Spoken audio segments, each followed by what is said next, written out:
Welcome to the Streamline podcast. My guest today is Simon Field, a producer from Norway and one of my favorite curators as well. I know Simon did not want me to say that because he's very humble, but we're going to get into the production side as well as the curation side. But firstly, Simon, welcome. Thank you, Mike, and happy Christmas. Yeah, happy Christmas. Happy holidays to everyone that's listening. It's kind of a miracle that I was able to get you at this time of year. It's the music industry doesn't completely shut down, but a lot of people do like to switch off, spend a little time with family, or trying to get their inbox back to zero. So I appreciate you being here. Well, right back at you. I think this was a very good time. Nice and quiet. Really nice. Absolutely. So Simon, for anyone that's not familiar with you, let's focus on Simon Field, the producer and DJ, first and foremost. Could you tell us a little bit about where you got your start and what you've been up to? So my artist alias, or my artist name, actually came to life about 3 to 4 years ago. Before that, I've been producing, writing, and playing as a live musician with other people. Done loads of pop records, loads of hip hop, actually too much hip hop, so I got it up to here. And some years ago, I went into to a listening session with some tracks, and the label wanted simply to release them as they were. And I went, we don't have an artist. Well, you can be the artist. So that's how I became the artist. Basically, short story. Wow. I kind of always wanted it because I always ended up having the tracks different. Well, the release always turned out different to what I wanted it. So I was really happy about that. You know, keep the demo as it is and just release it. So it's a good start. You know, that's really sort of led you to get the attention of not just myself, but many other people out there. Obviously, having a keen ear for production and doing some very strong collaborations with other creators as well, whether it's singer-songwriters or even other producers. You know, you've really been consistent in putting out that great quality music, and kind of skipped over something that I didn't even know until I was reading about you earlier. You've actually had some placements with your music in film or TV, I believe. Yes, I do. Actually, quite a bit, and that has been kind of my main income up to a certain point. It's really well paid, and because I have a big catalog of unreleased tracks, I could leave that with a publisher, and they would start placing it. And at one point, I got really, really good placements out of that. So I think the most known show I've been in was Californication. Also been in Hollywood movies like Passengers with Chris Pratt, and a whole lot of other shows, basically. And there's more to come. There's some really nice placement coming up. That's exciting as well. It's you know, it's something that I feel like more people are starting to pay attention to now as well. With access to information that we have today, you know, access to insights on where your music's getting used, where your music could be best suited. I feel like it is, I don't want to say it's becoming easier. You've still got to put in the work, but there's a lot of opportunities out there to find the best place for your music. And whether that is, you know, with a film and reaching out to try and find a way to get the attention of that music supervisor, or, you know, whether it is somebody that does work in sync and you can see what they've placed previously. There's so much information out there that's really beneficial and can help artists to get an understanding of where that music could work. Are you working with a publisher, or are you sort of putting this out yourself? This is a long story, but I was I was on a writing session in LA where I met a whole bunch of publishers. One of them being a publisher with a small company who later moved to Disney as music advisor, and now he's in a new company, very small one, but he's taking care of my catalog as far as film placement is concerned. And what I do normally is do a derivative license. So basically, because I own the rights, I rename the track to license it to that purpose. So I have to meet myself in court, if anyone. Very nice. Obviously we talked about the sync across film and TV. Outside of that, you don't just spend your time in the studio. You get out and also put the headphones on and DJ, and you do live sets as well. It's funny, just before we jumped into this, we were having a conversation, and I do want to get to the curation side, but I'm purposely leaving that till last because I know that that's going to be a very long part of the conversation. But you mentioned how a playlist is different to a live set as a DJ. I'd love you to expand on that a little and talk about some of the differences in what a DJ set looks like for you, or a live set versus a playlist. Sure. So there are definitely similarities and definitely some issues that are very different. So the similarities would be the preparation, that you need a whole bunch of tracks to choose from.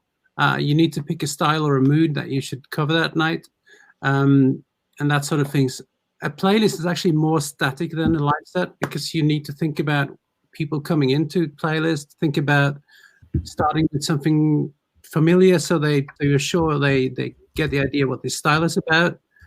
Whether it's, if you have people in the room, you can go crazy right away just to get their attention with something they never heard. And also the order of the playlist definitely is very similar to what you do with a live set. You need good transitions, good coherent vibes throughout, so people don't get scared or skip or click to another playlist, because any playlist on Spotify is just one click away. I think you can take more chances live, actually, to be honest. You can do more crazy stuff, and you can try out stuff. The great thing about live, obviously, you see that people are reacting to the music. You cannot do that on a playlist. So also with live, you need much more songs prepared before the set. So in case the night goes one way or the other, you have to adjust. Whereas with the playlist, you just have to stick with what you have. There are things that I've noted. Long songs don't work on playlist. In a live set, you can play the drop and go to the next song. And so there might be some beautiful drops and parts in some songs that should have been on a playlist, but there are just too much nothing before and after that, or stuff that's not interesting to listen to on in a sofa. Yeah, it's funny you mentioned as well being able to actually see live real-time reactions from people as you play a song. Obviously, if you clear the floor and people start walking out of the venue, you can very quickly put a new song on and get them straight back. With a playlist, your audience is scattered around the world. They're not in one location. It's sunny where someone is. It's cold and wintry where someone else is. You don't know what part of the song necessarily is going to work with different people. So yeah, it is interesting. You don't know if people shuffle or not shuffle, or if they start in the middle of the playlist, or if they copy the playlist over to their own library or whatever they do. You have no idea. Exactly. And I'm glad you mentioned that, because I'm a shuffler. And that doesn't mean I do the Melbourne shuffle. That literally means when I play a playlist, I put it on shuffle. I assume that every song that's in there is going to work no matter what the order is. Even with DJ sets, I don't play as much nowadays, but there would be a folder of music for different times of the night, different vibes. If a different crowd showed up, I would be ready. I would know that I could pluck a song out of that folder and it would work at that time with that crowd. Absolutely. I was just going to say that, I was mentioning sofa listeners, but I think that kind of takes us into the playlist thing. And one other thing I really consider when I curate for at least my Ibiza playlist is that they are, I call them sofa clubbers. So I picture this couple, a guy with a girl, and she really wants pop music and he wants club music. That's where I am with the audience for the Ibiza playlist. But obviously it's played way more in other places. But I mean, that's the kind of audience I'm trying to serve, I wish we were in a club kind of audience. Well, yeah, one thing, you're never going to please everyone. That's why it's important to know your audience as well. It's so funny that everyone tries to curate the best DJ set ever, or the best playlist ever, the best mixtape ever, and you're not going to please every single person. So, it's really knowing your crowd. And I mean, for me, what drew me to you as a curator is that I knew exactly what to expect when I would go to your playlist or when you would send me a song, and I would know that it would be a deep, groovy vocal. It would instantly transport me to Ibiza or somewhere else in the world that I would very much like to be. A sunset somewhere. Oh yeah. And it's funny how just the word, just sunset in Spain in summer. It's like, oh, beautiful. I know exactly what I want to hear if I'm watching sunset in Spain. Bring on some Cafe Del Mar vibes. It's awesome. So those descriptions are really important. And obviously you've got your audience, and it's okay with you. I'd love to start talking about Simon Field, the curator. Yeah, let's do. I guess let's start at the beginning. At what point did you become more of a curator and put on the curator hat and create this playlist? And where did that start? So it started about the same time as, I got my first artist record deal, more or less. Spotify asked people and artists to make their own playlists. And I thought, well, that's a bloody good idea. I don't have to put out a set every month. I can actually just create the playlist, which saves me a lot of time. So I switched from making mixtapes to basically doing a playlist. I didn't kind of consider that I was getting followers or anything. I was just calling it, the mood that I wanted on this playlist. And that was definitely Ibiza.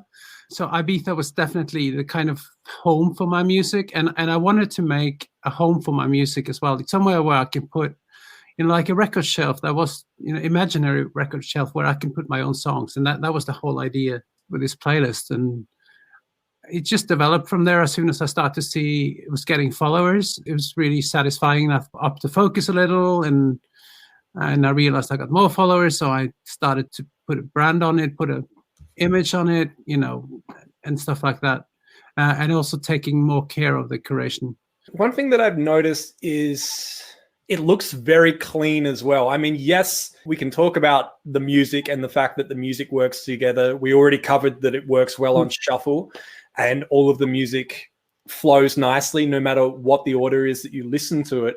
But the artwork as well, it just looks so clean and it really does capture your attention. Was it intentional in the early stages to have artwork that would jump out as you're scrolling through the thousands of playlists? Not at all. I think this image that I've used for this was kind of my image of one late afternoon in, what's it called, Buddha Bar. Outside Buddha Bar, there are some cushions like that. And I thought, that looks just like that, and I'll use that. Obviously, the font was bigger, and I've kind of tuned it every year or something. And I think a year ago, I added a white frame to make it more clear. I've changed fonts every now and then, but it's more or less been like that from the start. And I've actually seen people copy the artwork as well, which is, I guess, is a compliment. I'd say it's definitely a compliment. I mean, obviously, looking at what you've done, you've done it very well. So it would only make sense that people would take some inspiration from that. Let's word it that way. But you mentioned different fonts. To be honest, I don't know Photoshop, so I actually use PowerPoint. Okay. Wow. So I've had different fonts through the years, but I think this is the one I like the most, font, artwork-wise. I never heard of anybody using PowerPoint to create artwork. That is... Well, why not? I use PowerPoint for everything. You know what? It's really funny. It's templates, and it's lovely. Yeah. And you know what? I mean, PowerPoint is all about having a presentation that people actually want to look at. So it makes sense. It's kind of like production. It doesn't matter what you're using as long as you know how to use it and you know how to create what you were looking to create. True. So true. All that matters is the end result. Yeah, true. Yeah. True. Very cool. I hope I haven't been distracting you too much while we've been talking, but we're getting a lot of live comments coming in while we're chatting, which is fantastic. Great to see people tuning in from India, Palm Springs. We may actually do some questions and answers if we get some questions coming in here too. Definitely. Feel free. Simon, I'm going to take a quick look here because we actually had some questions coming in on LinkedIn on the live stream as well. We have one question here, which is, how does a songwriter get a placement? Now, obviously, that's a very long answer, but is there sort of any starting points, any resources that we could share? I assume you mean placement in my playlist, because everybody treats their submissions differently, I guess. Yeah, you know what? Let's do both. Let's assume that it could be relating to what we were talking about earlier with film and TV sync. And then we'll also discuss your playlist and how people could potentially get music to you the right way. Any advice that you could share for somebody that's never had a sync placement in film or TV, where they could start perhaps? So as I mentioned before, my kind of way into sync was basically luck or accident or just being, open to the people I met and sent them songs. So I honestly don't know where people should go today to get their syncs done, or to get, how they should get connection. But I guess basically it's going to conferences, going to any sync meetings that you can pick up, or travel and meet people in industry everywhere you can. I travel a lot, and I travel for co-writes, I travel for gigs, I travel for seminars, I travel for anything, because it's basically being out there that makes the difference. So personal connections by far is the winner as far as sync is concerned. So I just wanted to add to that as well. Let's say you don't have those connections where you have somebody that you can speak to directly. There are websites out there where you can go online, set up a profile, put your music up, set your price, and essentially this doesn't apply to all of these websites, and that's why I'm not going to start listing them. But there are websites where they don't make any money. You don't pay them a monthly fee, but they will come to you and say, hey, this studio is looking at using your song for this film. This is how much money you would get. This is how much cut we would take for organizing it. Do you agree? Done. Let's just throw a number out there. They could say, hey, it's a $10,000 sync and we're going to take $2,500. You'll get $7,500. Do you agree? If that's your first sync, you're probably going to go, hell yeah, I'll take it. You know what? People are so afraid of giving away stuff because they don't think they're going to do any better songs later on. And I think that's, if you can't do better songs than the latest song, you should get out of here. Literally. If you can't put the bar higher every time you do a song, you shouldn't be doing this, because that's the name of the game. At least in my opinion, when I listen back to stuff I've done 2 years ago, I would never done those choices, but I can hear that those choices are based on what I do now is based on the choices I've done then and how that sounded and stuff. Yeah. Sorry, that's perfect. The second part of that question, once again, we're assuming the question was either about sync or about your playlist. So for the people that are tuned in that have a song that they feel would be a good fit for your playlist, let's give them some steps and tell them what you're looking for, number one, and then how they could potentially get it to you. Okay, so just a bit of background again. So one of the great things about running a playlist and collecting music that way is that you constantly look for new music, and you enjoy, at least I do, enjoy that process of finding something that nobody else has found, or it doesn't matter really, but something that's unique. And I think that's one of the key thing with my playlist. I try to find something unique. If your track sounds like Kygo, I don't want to listen to it. If your track sounds like any other tropical house song, I really don't want to hear it. And to me, again, it's about uniqueness. And I think that kind of reflects a little in the playlist as well, that there are not two tracks that are the same. There are not many tracks that could go in this Lean Back playlist. I don't know if you're familiar with that track, Lean Back, but to me, it's the kind of song you just want to go back and do other stuff to. I think the music should be slightly more aggressive and talk to people in a way. Obviously, the genre that I'm in is kind of house, deep house land. So it's 120, around 120 mark, up to 128. If it's quicker than that, it's too quick for the playlist. And that's the kind of similarity as we talked before with a live set. I say very often, does this song help the playlist? I mean, does this song make the playlist any better? And if it doesn't, it probably won't get into the playlist. So I've set up a submission form through my Facebook. So anyone can submit and tell me something about the song. That goes into an Excel form on Google, and I go in there once a week, more or less. Now, I get 200 submissions a week, and this is not my main kind of job, if you like. So the curation is honestly very quick.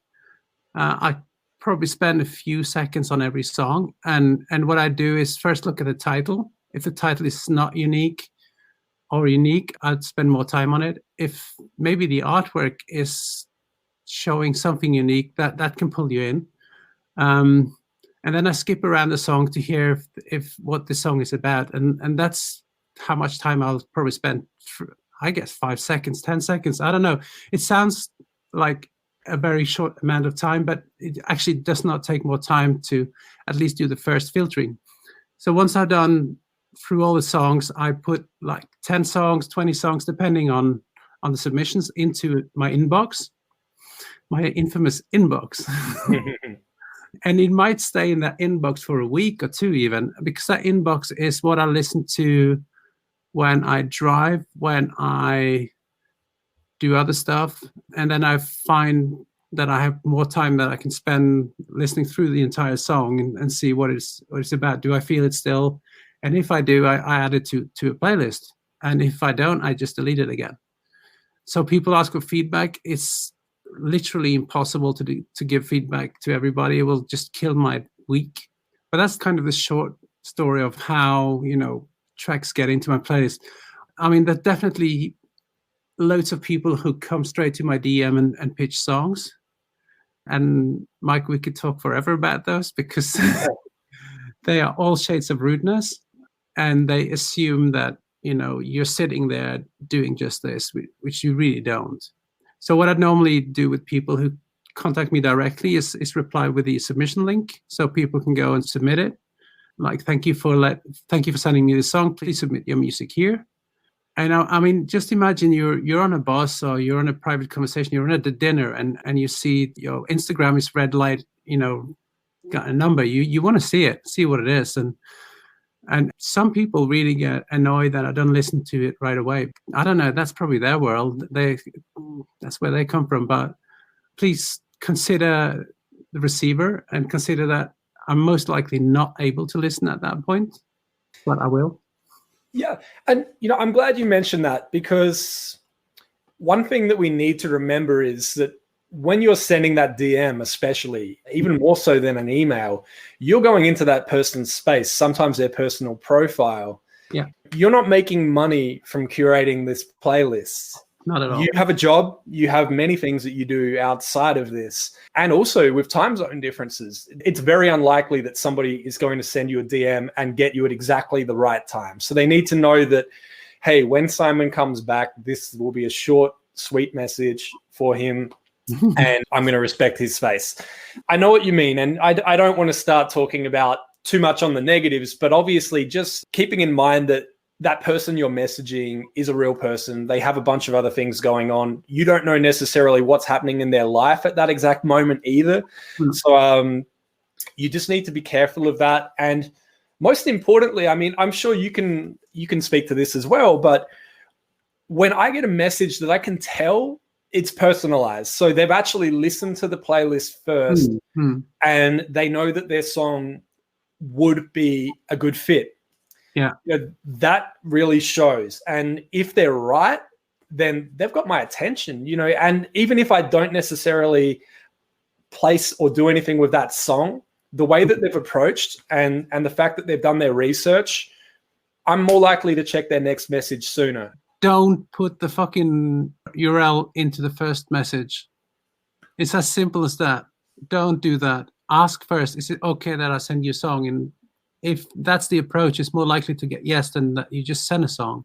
Absolutely. I'm really glad you mentioned that. I'm glad you mentioned all of this. It's like talking into a mirror sometimes with a slightly different accent. Exactly that. Some of the best interactions, because I mean, I submit music to independent third-party curators as well.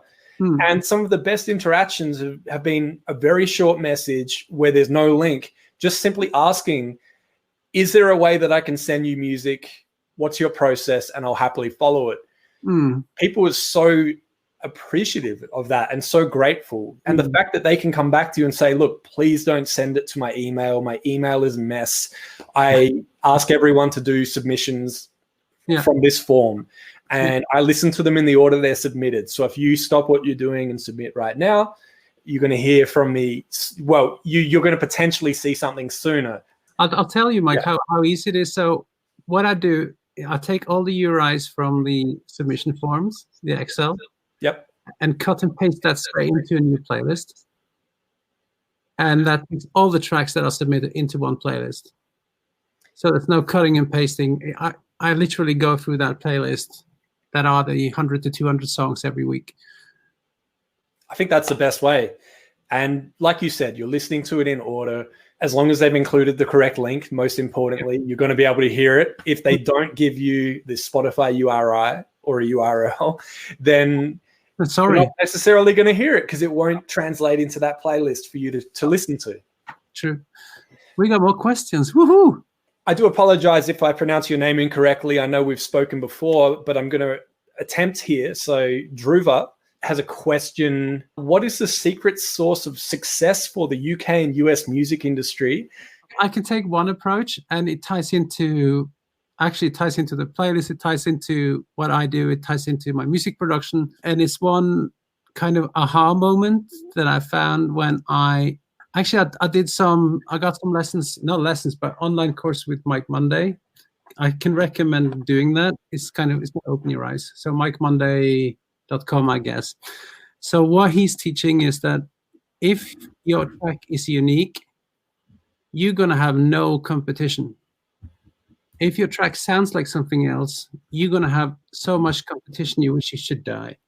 So, no, it's not that bad, but you get the idea. I mean, so the other thing is that if you try to sound like someone else, you will not succeed, and you're going to be so disappointed with yourself, and you're just going to be miserable. So my learning from that time is try to listen to yourself, work really quickly, get your ideas down quickly, because then your shoulder devil would not interrupt you, and you were not sending stuff via Facebook to people and say, can you listen to this? What do you think? No, trust yourself. When people send me mixes and stuff, they go, can you tell me what you think about this mix?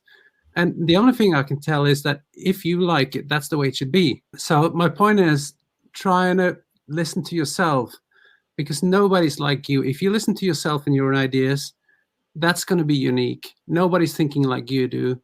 And that's how you're going to succeed. And that's honestly what's happened to my music the last year. All my BBC radio plays are from songs that I trusted myself, no one else. And I just pushed it through and said, this is how this song should be. I've got A&R saying you might cut the intro and stuff, but that's not a vital part of the song. It's more packaging. But point is, don't force uniqueness, but at least force listening to yourself rather than someone else. And if the kick drum is the way you like it, that's the way it should be. I don't know if you answered the question, but I feel so strongly about it. And I feel the same way when I create my playlist. When I hear something unique, I go, yeah, there's a person behind it. There's an identity here. That's what I want to do. Yeah, that's important as well. You know, we've talked about numbers before, but on average, 40,000 songs getting uploaded just to Spotify every day. It's safe to say a large number of those are electronic songs. There's going to be a significant number of that included in the mix. Yeah. You really do need to be unique. The last thing you want is to listen to 200 deep house songs that all sound exactly the same. And those little things that you add in there that just make you unique and make you stand out. Yeah, uniqueness, please. Yes. And diversity in general as a producer, what I love about your productions is that not every track is exactly the same. Not every track is 124 beats per minute and, a groovy beach house track. I mean, you've switched it up. You've done some stuff that, I say this respectfully, almost crosses over into pop music as well. Well, I come from the pop music side, so I love using. Obviously, I love using all those elements that you can in music production and music writing, because I know how effective they are, and it really doesn't matter the genre to me. I try to force it in so I can play it in the club. That's my criteria for my own music. But I know that lyrical elements are so effective. In fact, so much that I believe that the title in any genre is the single most important thing in a song. And I can argue that for hours if you like.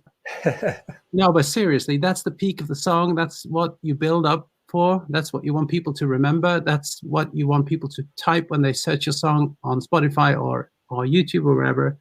That's the name, the identity of the song. If the song is called I Love You, I've heard that before. I don't want to hear it again. So, I mean, if there's a new way of saying something that people can relate to, that's a good title. And actually, many of my songs are written title first. Wow. Even before you would bring on a singer-songwriter or there's any vocals of any kind, you've already got a song title. Yeah. Wow. And that comes from, it's actually a country way of writing, but I love that sort of approach. I can tell you short why. The brain's got two parts. One that create images, one that listen to music. To be unique in music is so hard. To be unique in lyric is way easier. Way, way easier. And if you manage to combine imagery and titles with your music, then you got a very strong connection. Wow. And that's any genre. What an interesting approach. That's so different. It's true, though. A lot of people have argued recently that artwork isn't important anymore. And I say it's more important than ever. I mean, I used to use artwork as a way of quickly scrolling down the charts to look for that artwork on the left-hand side because I could spot the artwork quicker than I could read the song titles. And it was a very manual process. Obviously, there's a lot of tools and services out there that can do that for you now, and we'll probably get to that shortly. But artwork was a way of standing out and quickly identifying your song visually. And also, I mean, if somebody with DJ promo as well, when you would get a track, the first thing that you would see when you would open that email or you would log in is you would see the artwork. Yeah. And that's before you even press play. I've never avoided listening to a song because of the artwork, but it's definitely not getting my attention in the right way. I think artwork is important. And more importantly, I love seeing original artwork. If you feel that going and getting a royalty-free image for your artwork is clever and nobody else is doing it, go and get that royalty-free image, go to Google image search, upload it, and see how many people have used it and where. I mean, you'll be shocked. I went to do it one time with a release, uploaded the artwork, took a look. There would have been at least 10 songs within the same genre of music using that exact same artwork. Was that a girl on the beach with the sunset, by the way? No, but serious, I think you should use every kind of method possible to get people into the mood of the song as quickly as possible. To get them to get interest in your song, to get them to want to hear your song. And I got this in the face in a meeting with a A&R in LA, and I brought in a CD with 6 songs, and he went, I want to hear that song. Wow. And that was just from title. And that was like a pop A&R. Now that song was called Sleeping with the Light On. So obviously, what the fuck is this song about?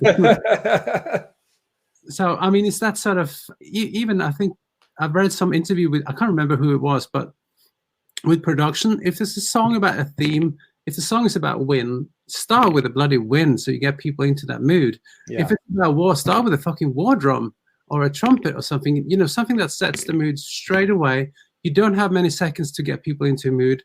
If the artwork helps people getting into the mood, do it. Yeah. It's funny, you kind of mentioned what I wanted to touch on next as well, which is you mentioned earlier between 5 to 10 seconds is how long you could spend with a song before you know if it's worth listening any longer than that. Obviously, to talk about what I look for when I listen to a song, I press play and listen to the first 5 to 10 seconds, of course. But then I also skip to the middle. Yep. And then I also skip near the end as well. And if I like what I'm hearing in those sections, I'll go back and listen to the song in its entirety. But most importantly, if that first 5-10 seconds there's silence at the start or there's a long held note that doesn't just really go anywhere, or that it's probably not going to fit on a playlist that's just music. Yeah. So while that might be cool on your album, you just need to remember that that could be a reason why some people are skipping past your track instead of adding it. And as painful as that is to say, there are curators out there where you could give them a great track. They could love it, but you have a 10-second intro where it's somebody talking or something like that, and they just can't have that in the middle of their playlist, because people will leave that playlist, and then that means less listens for the rest of the artists on that playlist, and people may not come back to that playlist again. So, Mike, I went to a songwriter conference some years back, and there were about 1,000 people in the room. They screened music live in front of the audience and asked the audience to start clapping when they've heard enough. Wow. And that was really painful because most of the songs didn't even get to the vocal. So have a bunch of friends around, make a list of 200 songs. You're going to have to get through that in 1 hour. Clap when you heard enough. Well, I haven't clapped yet, Simon. No, it's it's funny. It's that's actually a really polite way of saying I'm done with this. Yeah. It reminds me of award shows where they start giving their speech and they start rambling on and on. The music starts fading up and the crowd just start clapping, and then the clapping overpowers them and they're off stage. Yeah. Imagine that happening with your song. Like you said, 5 seconds in, 10 seconds in, 15, 20. I mean, just imagine New Music Friday. You're on the bus, you got 10 minutes to get to work. You're skipping through New Music Friday to find some new music. That's the reality. And all the noise that's coming in through DMs, through wherever you are, if you don't get people right away, you miss them. Exactly. Thanks for the comment there, Dhruva.